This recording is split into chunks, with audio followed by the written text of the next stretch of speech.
origin to video. Because the first part of the question set is like before the video even starts. It's like define these questions. So, okay. So we are going to talk about the atmosphere. Yesterday was kind of an introduction into the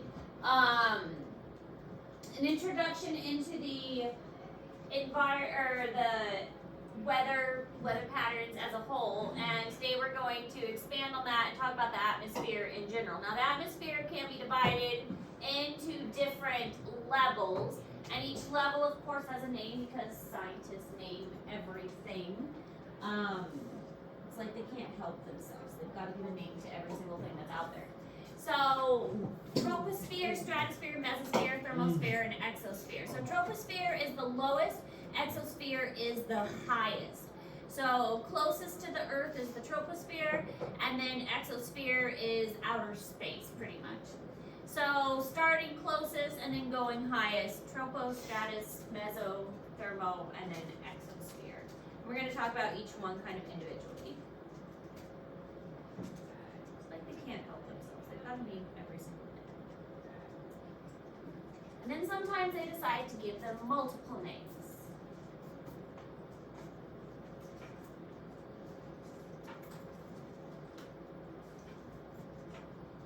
That don't make sense.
So here's what it looks like.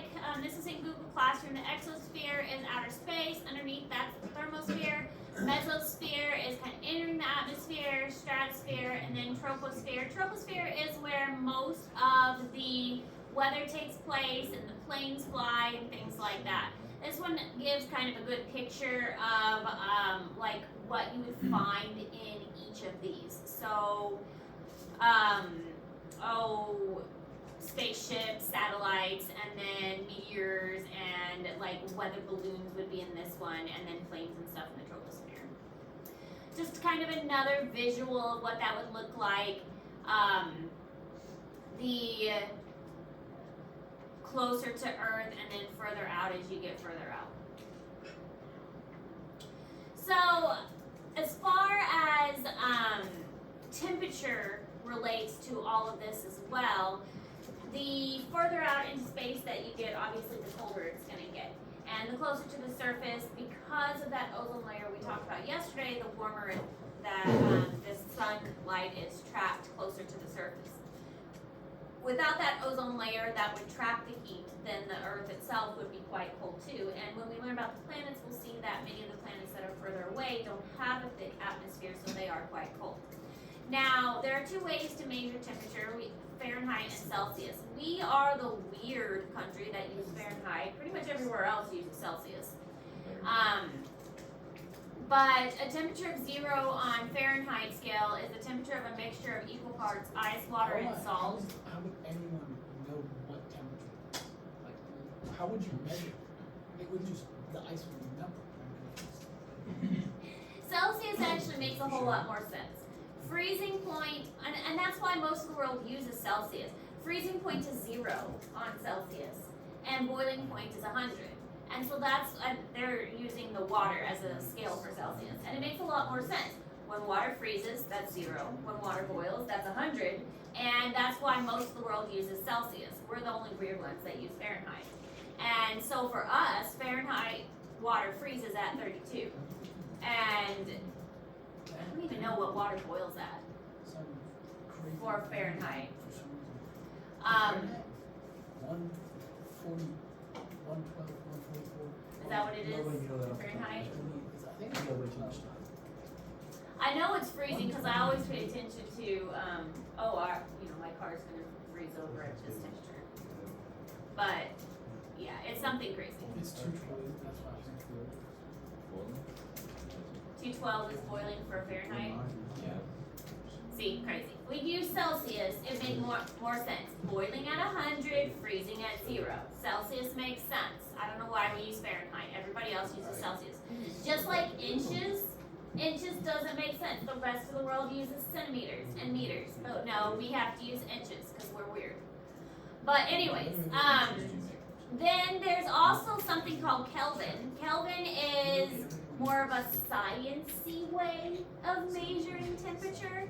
But the point at which all particle motion stops is defined as absolute 0 on the Kelvin scale.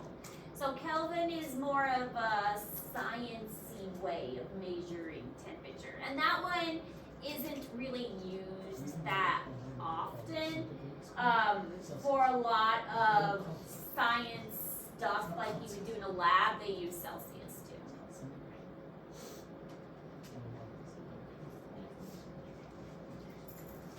Kelvin is more for like extreme measurements. When you really need to measure something in extreme temperatures, then you use Kelvin.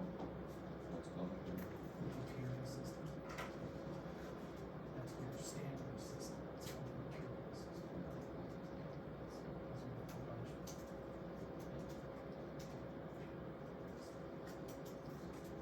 If you're ever doing like scientific research, Celsius, meters, should go to. We're the weird ones.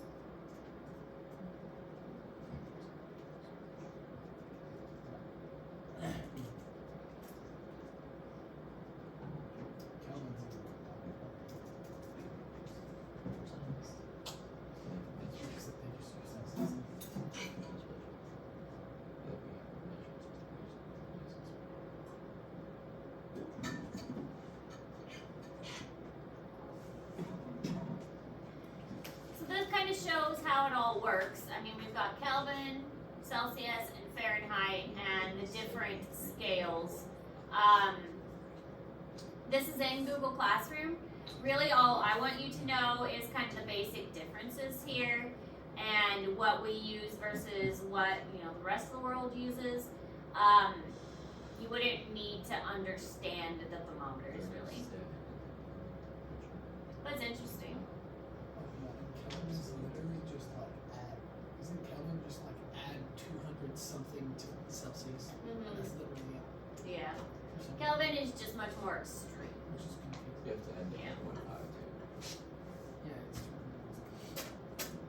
All right, so moisture in the atmosphere.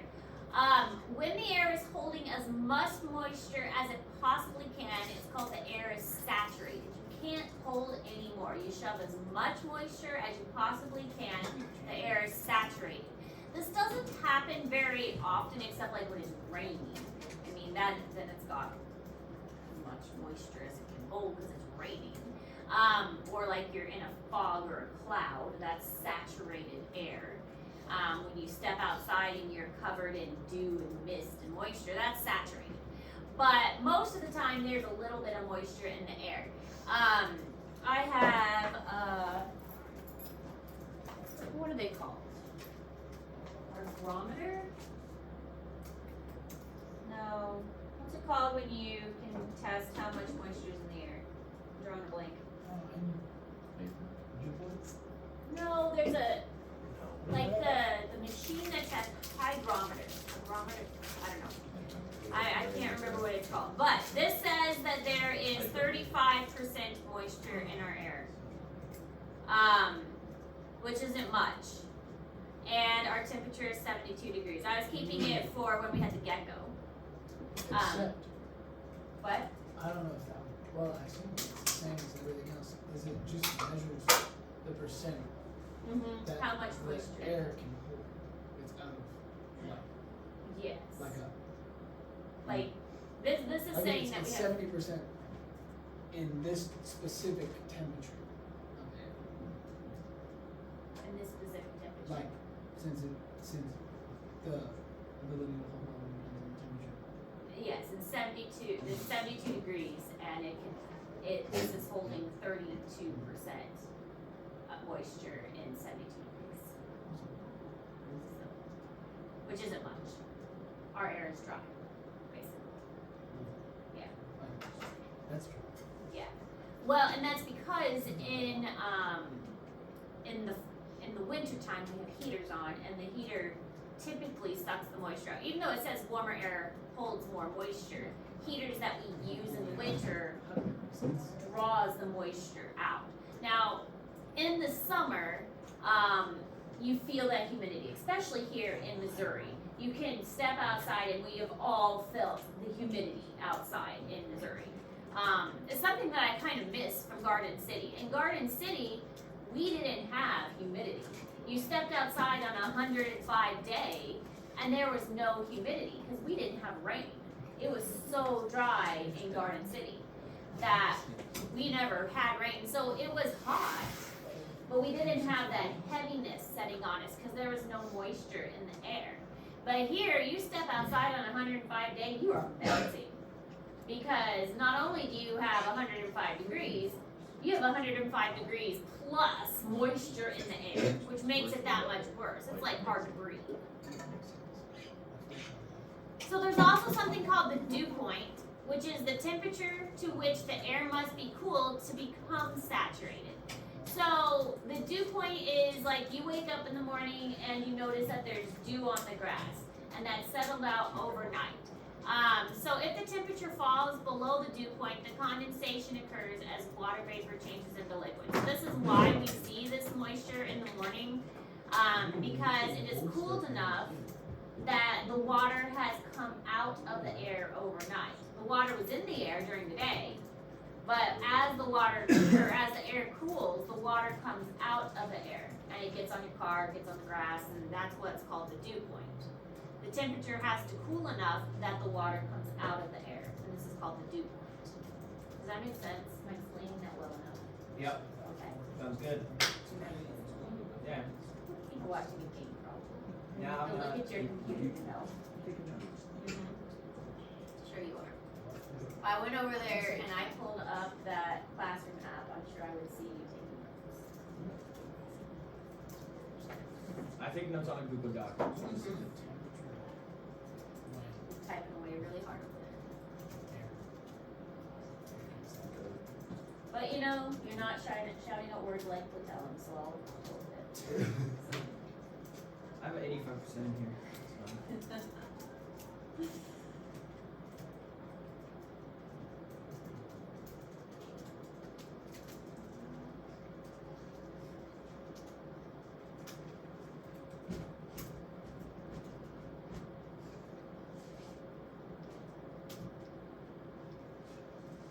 Now it says 28. Just because I moved it and set it down. Less moisture over here.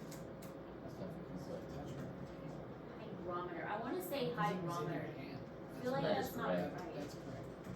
hydrometer, is that right? Yeah. Can't look it up. I'm wanting to say high because of water is hydro.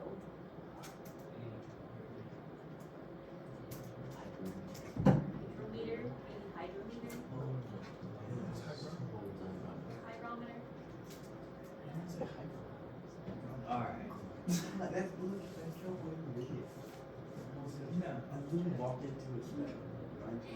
So relative humidity compares how much moisture the air is actually holding with how much moisture it could hold if the air was saturated. So this is what we see most of the time, expressed as a percent of saturation. So that's probably what this is saying, is this is the relative humidity of our room is 28. So that's what my little meter is telling us, is the relative humidity in here is 28. Psychrometer and a relative humidity table. So maybe this is a psychrometer? I don't know, that doesn't sound right.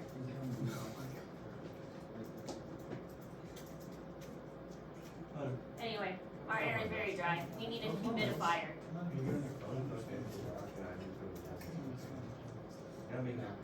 You not what you You cover for me the whole week you were out with AC. Oh my god, man. Of course they did. Hey, you can hold your AC on.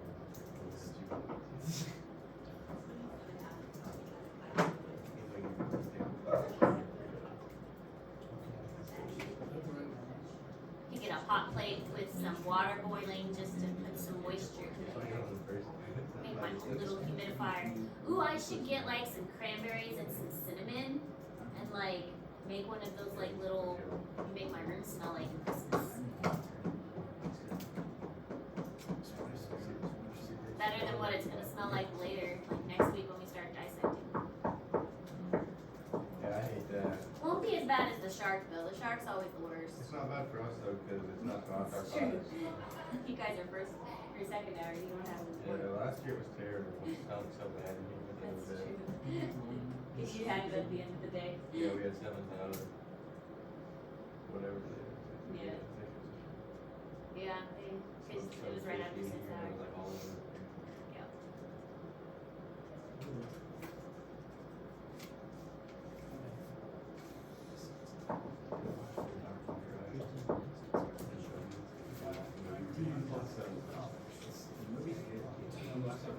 So as the temperature rises, you get more moisture because warm air can hold more moisture. Cooler air typically doesn't hold as much moisture. So while you go outside, your skin gets chapped, moisture gets sucked out. So along with this, air pressure also plays into how weather is formed. So we're setting kind of the stage for how these weather patterns form. Yes? You're making it very hard to highlight these slides. I'm sorry. Understanding air pressure. It's like thin in there. That's fine. It was the theme for the slide, like the slideshow. Understanding air pressure. But air pressure is one of the basic weather elements and important for weather forecasting. So temperature, air pressure, where it is in the atmosphere, all of these are basics for how weather patterns form. But air pressure is a big one. The amount of air, the pressure exerted by the weight of the air above. We kind of talked about this a little bit the other day, that air is pushing down on us, and the higher up you go, the less air that is pressing down on you. But basically, if you have 1 square inch, if you like measured 1 square inch out on the floor, there is 14.7 pounds of air in that 1 column of square inch, which is pretty impressive when you think about it. So 1 square inch on the floor has 14.7 pounds of pressure of air pushing down on it. Kind of cool to think about.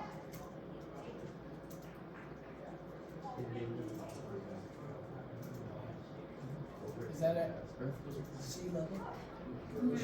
Yeah, sea level. It's a good question. But yes, sea level. I can't understand what it is.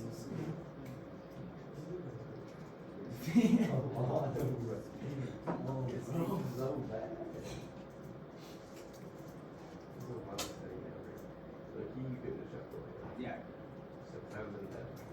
Dude, yeah, it's-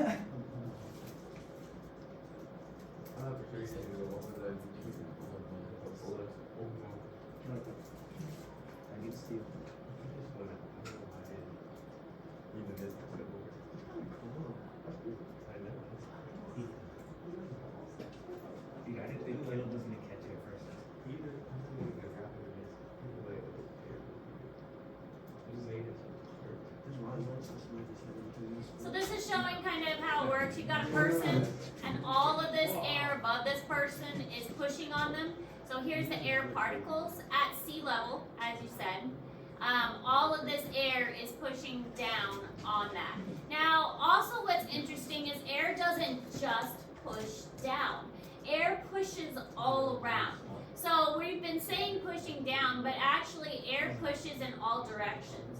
So it's not just pushing down, air is pushing up, air is pushing to the side, air is pushing from all directions on an object. So that's why, when you do like little bubbles, the bubble takes a round shape because not only is if the air was just pushing down, a bubble would not form a round circle. A bubble would be flattened if the air was just pushing down on it. But the air is pushing from all directions, so that's why a bubble is round, because the air is pushing from underneath, the air is pushing from the sides. That's why if you got one of those gravity like water filters at home for your pet where you fill up a big tub and then the water comes out, but the water doesn't keep coming out. The water stops after it reaches a certain point. The water just doesn't keep lugging out. It's because the air pressure is pushing down on the water. Because air pressure is pushing from all directions. So it doesn't just push down on a surface, it pushes from the sides, it pushes from underneath too.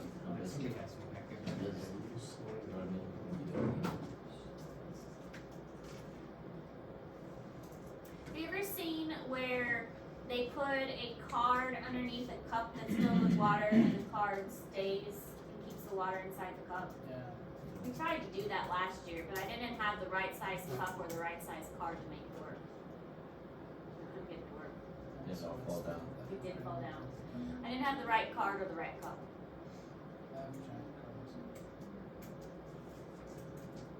My cup was too big and my card was too small. But the idea is that the air pressure pushes up on the card to keep it in place. Yeah. This is too small. How is it? So the cup is too big and the card is too little.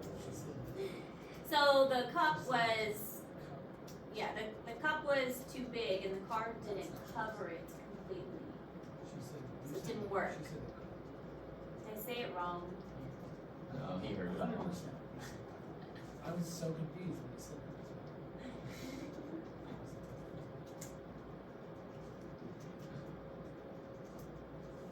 That's right.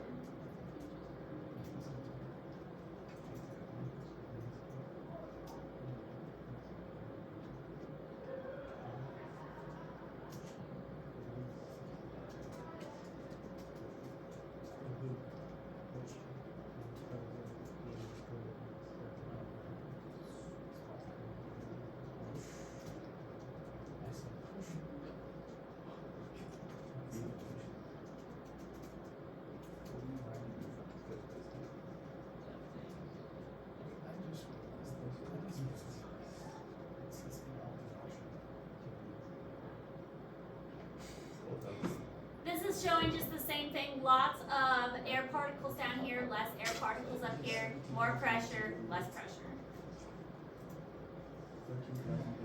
And keeping with the temperature and how the Earth heats, Earth doesn't heat equally.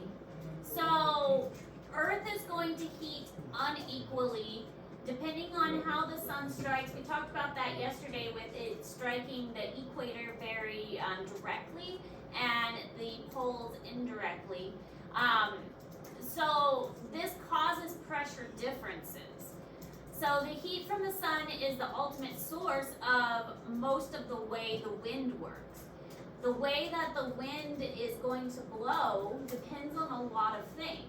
So it depends on the pressure, it depends on the rotation of the earth, it depends on the way that the earth is being heated, and the way that the wind blows has a lot to do with how storms are going to be created.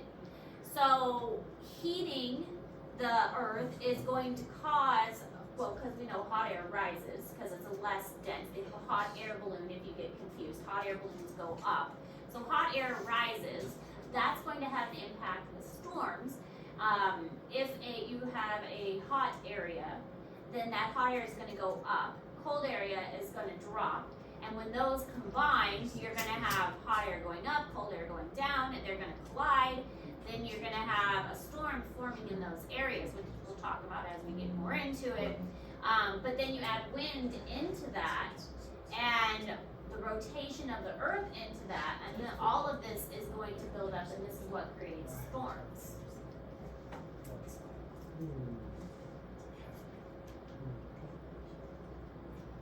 So now you've got the sun heating the earth in an uneven pattern. You've got the earth rotating. You've got hot and cold rising and falling. You've got different levels of the atmosphere, different pressures. You've got moisture added to it. So it's no wonder that we're going to get like rain and storms and wind blowing and cloud formations and different things like that. So wind always blows from high pressure to low pressure. So this is why we're kind of building up to learning about like temperatures and pressure and things. Judy Bundy, please report to the office. Judy Bundy to the office. We have to learn about heat and pressure so that we can understand wind, so that we can understand how storms work. Wind always blows from high pressure to low pressure. It always is going to go in one direction. If you paid attention, where do all of our storms come from? Which direction? Wait, Think about it. west. They come from, are they going to come from St. Louis area or Kansas City area? Yeah. So if Kansas City gets a storm, we can expect we're probably going to. If Kansas City gets a storm, we can expect that we're probably going to get it next. Or, I mean, it might go south of us, it might go north of us, but if Kansas City is getting something, we can expect it's probably going to come our way. Whereas if St. Louis gets something, probably not going to come backwards and get us. Whereas when I lived in Garden City, I would get a storm first, and I could tell my family, hey, we just got this big snowstorm. You guys might get it the next day, because Garden City is west of Kansas City. So now it's kind of interesting. I live on the other side, and my family's like, oh, we just got snow. And I'm like, okay, well, hour or two, I may get snow. So always going to travel from high pressure to low pressure areas. And for us, we're going to learn that we live in an area that's called the westerlies, and our wind always blows from west east. And so our storms are always going to go from west east. Winds will also blow fastest where the difference in air pressure is greatest. If there is a huge pressure or difference in air pressures, like really high pressure and then really low pressure, the wind is going to blow really, really fast in that area.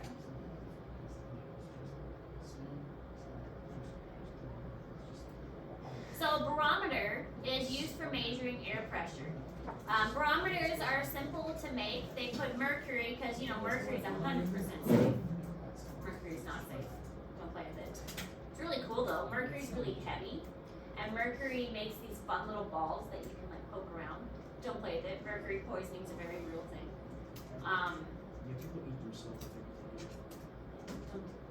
Very dangerous. But it's really cool. It's super heavy. Mercury is super heavy. And then it makes these really cool balls that just like roll around. But you can make a barometer by putting mercury in a tube and then having like a container of liquid, and then the air pressure pushes on the liquid and it makes the mercury rise up the tube. And the barometer is, as the air pressure increases due to like temperature variations and how much moisture and things are in the air, then that's going to cause the mercury to rise up the tube. And so you can detect changes in like if a storm is coming by how much the pressure changes. Pretty accurate for helping to predict if a storm is coming. So this was invented in 1643, the first barometer. And Torricelli was a student of Galileo. It's pretty old that they invented this way back when, and that it was so accurate. Still is accurate. And a lot of people are like, oh, I'm so achy, a storm must be coming. And that's actually true, because that achiness is that air pressure changing. you can actually feel that air pressure changing in their bodies. If they have like, knee replacement or something, that metal reacts to that air pressure change.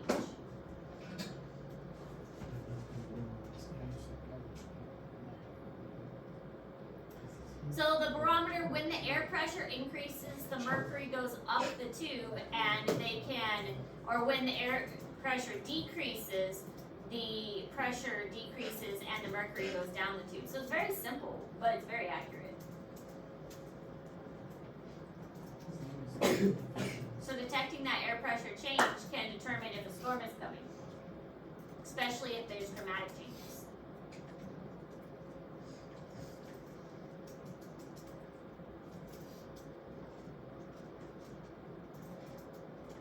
You can even get cool little barometers for your desk with like swimming balls in it, and the balls have like little tags, and they go up and down depending on the air pressure changes.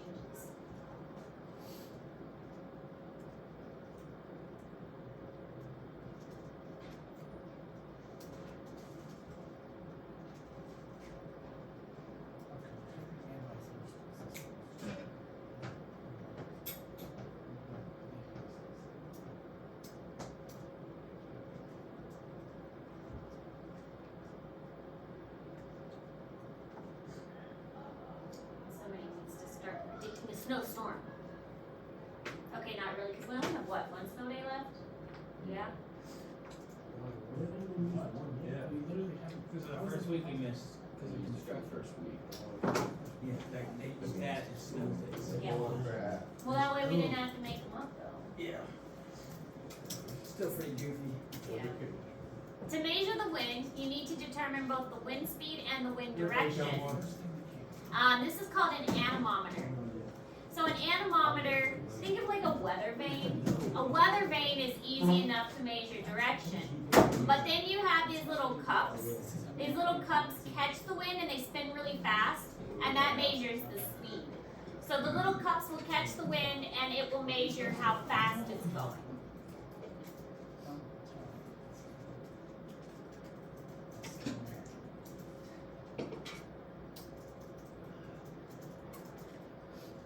The vane itself is pretty easy. I mean, it just points whichever way the wind is blowing.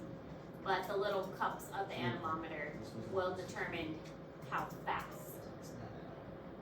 In Kansas, because it was flat and there were no hills to block the wind, and there were also no trees to block the wind, it was common to have gusts up to 60, 70 miles per hour on like a daily basis. We just got used to it. I mean, it was just normal to have a windy day. And it smelled like cows a lot. Because cattle farming was just a big money maker there. Just smelled like cow. And tumbleweeds. We had tumbleweeds. Kind of missed tumbleweeds. Not the prickly plants though. Step outside and get like feet cut open on prickly plants. So there are three factors combined to control wind: pressure differences, Coriolis effect, and friction.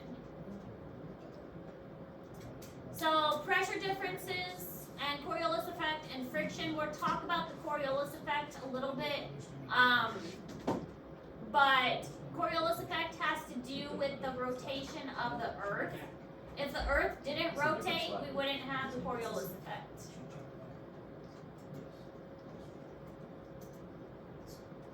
The Coriolis effect is like these nice like patterns that we get right here.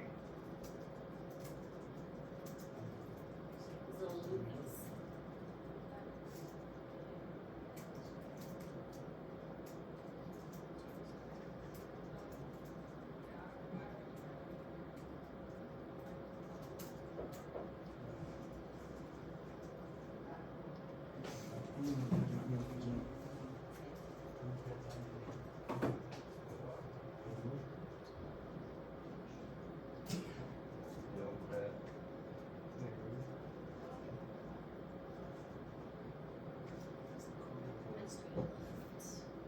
Yeah, we've got a bit left. So, we'll We'll go one more, and then we'll stop. So if air is cooled, it contracts and becomes denser, causing the pressure to rise. If it is heated, it expands and becomes less dense, causing the pressure to fall. So basically, humid air is lighter than dry air. And this goes back to what we were talking about with like the hot air balloons. Hot air rises, cool air falls.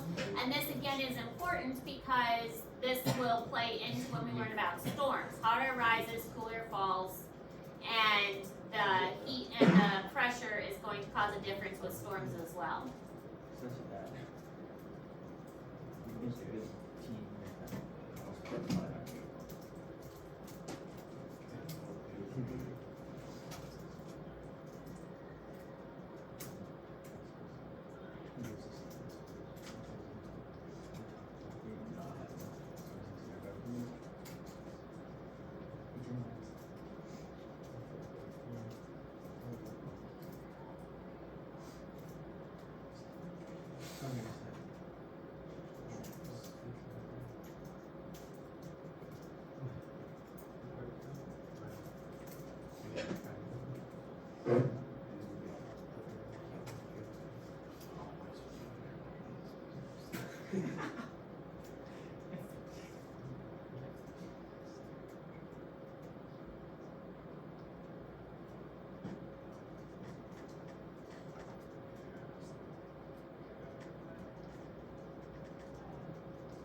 Alright, and we'll go ahead and stop here for today and pick back up with pressure differences tomorrow.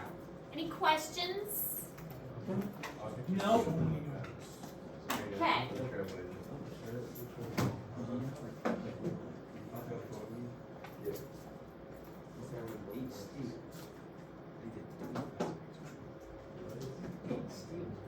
Steals will be the students. This one is the time.